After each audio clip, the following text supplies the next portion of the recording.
Hey guys, welcome back to another video on my channel. Today we're back with 25w10a, and this snapshot, as you can see, we're starting on the menu panorama screen because it brings a custom one for this update. Now with this menu panorama being changed, I think that now confirms that this update is pretty much complete, as they don't normally change this screen until all features are included. But the menu panorama just shows the biomes, and I think it's a bit inconsistent because you can see there are warm cows right there inside of a forest biome, and them warm cows don't appear in forests.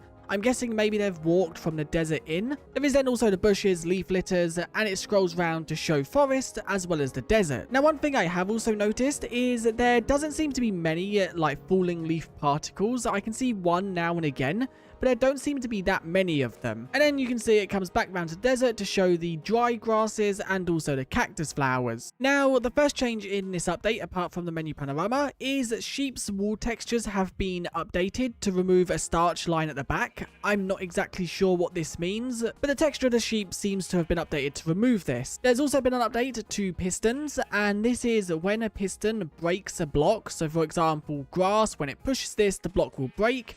Well, the update here is the block that is broken will now play its breaking sound, which you can hear behind the piston sound effect. This is just a little tiny tweak, but I think it's also a good thing because then it visually tells the player with a sound effect that the block has been broken. Before, no sound would be played and the block would basically just vanish. Also in this update, Minecraft have updated the textures of the test block and also the test instant block. These two blocks are creative only and they are for the whole game test side of the thing.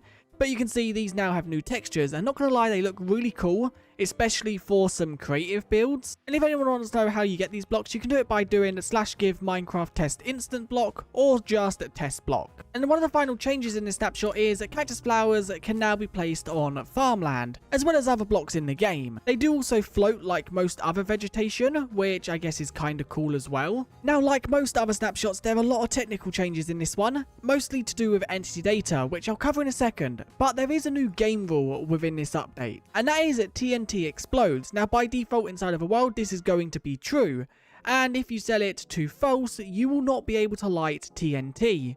So if I just grabbed myself a flint and steel, and I was to set this game rule back to true, you can see I can light this TNT and it will explode as normal, and then any other TNTs around it will also explode.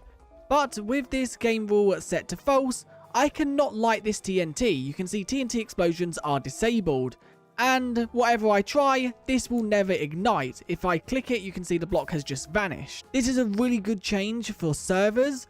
Now with this game rule, creepers will still explode, so this does not disable creepers. So once again, you can see the creeper will explode, and it also will not ignite TNT around it. You can see the TNT is just destroyed. Now one thing I'm not sure about, and we're going to quickly just test, is if end crystals can be exploded still.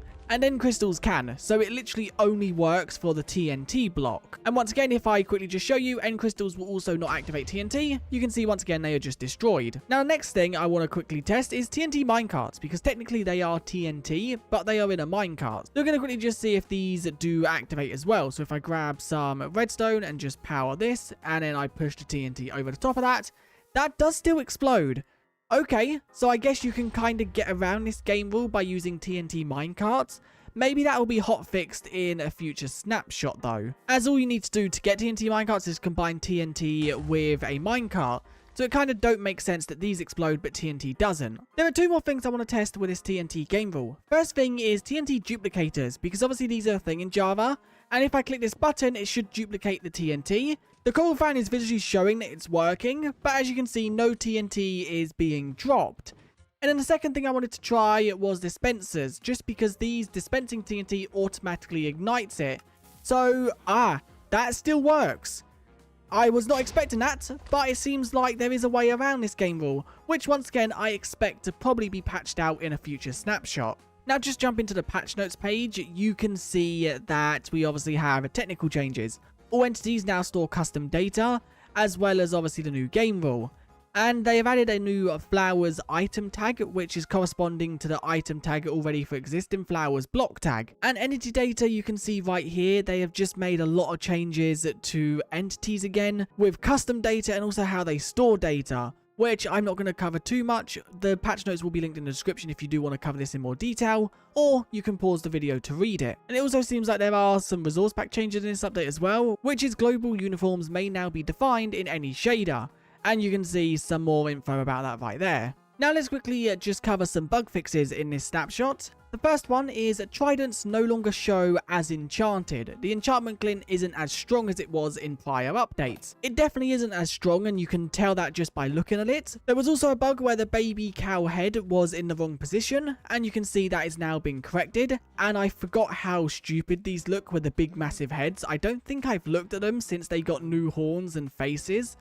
But baby cows definitely do look a bit dumb. The heads are also in the correct position for the cold variant of the baby cow, and also the warm variant of the baby cow. Another change inside this update is Enderman will now be able to pick up the cactus flower, so you can see Enderman randomly wandering with this if they spawn in desert biomes. There was also a bug where if shears was to break an insta-break block, so a block that instantly got destroyed, the shears wouldn't lose durability. That is now fixed, and they will always lose at least one if you are breaking a block. One of the final bugs I'm going to mention is there was some inconsistencies with the cow model on Java and Bedrock, and it seems like they've made some changes so the models are consistent on both versions. And the final bug fix in this update is ambient/environment. Every single ambient and environment sound is now controlled by this toggle. But anyway, that is it for this update. It seems like we are getting close to pre-releases, especially now that they've added the menu panorama, as that normally comes when they are finished with the update, and they are mainly just focusing on changes and bug fixes. So I would expect to probably see pre-releases next week or the week after, if not very soon. The menu panorama is kind of Minecraft's way to say that they are finished adding new features,